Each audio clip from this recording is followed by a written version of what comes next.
طرف سے income tax return پر government کی طرف سے بھی کافی سٹریس دیا جاتا ہے کہ اس کو ضرور فائل کریں، اور آپ کی بات چیت سے بھی یہی تاثر مل رہا ہے. تو کیا اس کے کچھ فوائد بھی ہیں؟ یعنی ٹیکس فائل جو ریٹرن فائل کرنے والے لوگ ہیں اور جو ریٹرن فائل نہ کرنے والے لوگ ہیں، جو ریٹرن فائل نہیں کرتے وہ کون کون سے فوائد سے محروم رہتے ہیں؟ ذرا براڈلی بتا دیجئے، موٹا موٹا بتا دیجئے. سر جیسے ہم نے پہلے بھی ہم سب نے ذکر کیا کہ ٹیکس ریٹرن فائل کرنا بہت ضروری ہے، اس وجہ سے کہ جیسے ابھی لاسٹ کوشچن کے آنسر میں بھی ہم نے یہ ایکسپلین کیا کہ ہر وہ بندہ جو ٹیکس پے کر رہا ہے وہ فائلر کے زمرے میں نہیں آئے گا. ٹیکس ریٹرن فائل کرنا ایک اپنے آپ کو ڈاکیومنٹ کرنا ہے، جس سے گورنمنٹ کے لیے اسیسمنٹ کرنا بہت ایزی ہو جاتا ہے آپ کے لیے. اگر آپ ٹیکس ریٹرن فائل نہیں کر رہے ہیں تو جیسے پہلے ذکر ہوا کہ کس ٹائم بھی نوٹس آ سکتا ہے کہ ڈکلیئر کریں، اپنے ایسٹس ڈکلیئر کریں، whatever you are earning and everything. Filer کو آرڈیننس میں جس طرح سے ڈسکرائب کیا گیا ہے وہ ایک ٹیکس پیئر کہا جاتا ہے، اور ٹیکس پیئر کا مطلب ہے کہ آپ ایکٹیو ٹیکس پیئر کی لسٹ میں آ جاتے ہیں. اس سے آپ بینیفٹس کیا انجوائے کرتے ہیں کہ کہیں پر بھی آپ نے اگر ود ہولڈنگ ٹیکس پے کرنا ہے تو جو فائلر ہے وہ ہاف پے کرے گا، انسٹیڈ آف کہ جو نان فائلرز ہیں وہ فل ود ہولڈنگ ٹیکس پے کریں گے. تو اسی طرح ہم نے بینک ٹرانزیکشنز پہ بات کی ہے، ہم نے پراپرٹی ڈیلنگ پہ بات کی ہے، تو ہر جگہ پر اس کا ٹیکس جو ہے وہ ود ہولڈنگ ٹیکس ہاف ہو جاتا ہے، ڈفرینٹ پرسنٹیجز میں آ جاتا ہے، جو کہ فائلر انجوائے کر سکتا ہے. صرف ٹیکس پیئر یہ رائٹس کو انجوائے نہیں کر سکتے، ان بینیفٹس کو.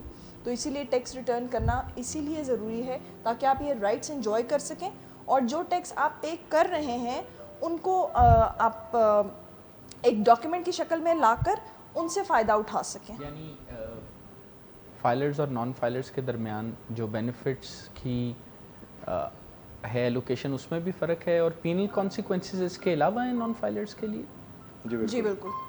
کہ اگر وہ فائل نہیں کرتے and they are liable to certain penal یہ کانسیکوینسز. ابھی ساتھ صاحب نے آپ کو بتایا ہے کہ اگر آپ ٹیکس ریٹرن فائل نہیں کرتے، ڈیو ڈیٹ پہ فائل نہیں کر رہے اور لیٹ فائلنگ کرتے ہیں، تو آپ کے اوپر ایک پینلٹی سر چارج لگنے لگ جاتا ہے، اور وہ پر ڈے آپ کے اوپر پڑتا جاتا ہے. اور اس کے علاوہ آپ اپنے اثاثہ جات جو ہیں، کیونکہ آپ صرف ریٹرن نہیں فائل کر رہے ہوتے، آپ اپنے ایسیٹس بھی ڈکلیئر کر رہے ہوتے ہیں. تو آپ کیونکہ اپنی انکم اور اپنے ایسیٹس کو چھپا رہے ہیں، تو اس وجہ سے پھر آپ کے اوپر صرف ایک قانون لاگو نہیں ہوگا، باقی اور بھی بہت سارے پینل کانسیکوینسز ہیں جو کہ لاگو ہوں گے. پھر کمشنر جو ہیں، ہمارے کمشنر ان لینڈ ریونیو جو ایف بی آر کی اتھارٹی ہے، وہ آپ کو نوٹس بھیج سکتے ہیں. کیونکہ آج کل اگر آپ نے دیکھا ہوگا ایف بی آر معلومات کے نام سے ایک پورٹل لانچ ہوا، اور انہوں نے کہا کہ جو ریٹرن فائل نہیں کرے گا، ہمارے پاس اس کا ڈیٹا ہے، ہمارے پاس پتہ ہے، ہمیں پتہ ہے کہ اس کے پاس کیا کیا ایسیٹس ہیں. تو اگر آپ نہیں فائل کریں گے تو ہم آپ کو نوٹسز بھیجیں گے.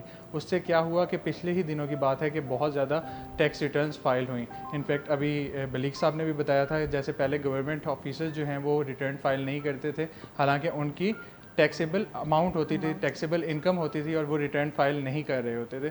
اور اب کیونکہ گورنمنٹ آفیسرز کے لیے، پولیس کانسٹیبل یا پولیس آفیسر، سب کے لیے ہی یہ ضروری کر دیا ہے کہ آپ نے ٹیکس ریٹرن فائل کرنی ہے.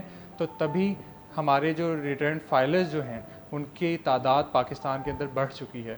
تو ظاہری بات ہے پینل کانسیکوینسز ہیں اس کے پیچھے، تو تبھی لوگ ریٹرن فائل کرنا پہنچتے ہیں. عام کہیں تو اب 35% تک آپ کو جو ہے وہ پھر ٹیکس ریٹ جا سکتا ہے اگر آپ نے ریٹرن فائل نہیں کی ہوئی. اگر بعد میں آپ پکڑے گئے کہ اس دور میں آپ کی ٹیکسیبل انکم تھی اور ریٹرن فائل کرنا مینڈیٹری تھی، ٹیکس پے کرنا، اور آپ نے نہیں پے کیا، تو وہ جو آپ کو بہت تھوڑی تھی وہ 35% تک آپ کو لے جا سکتا ہے.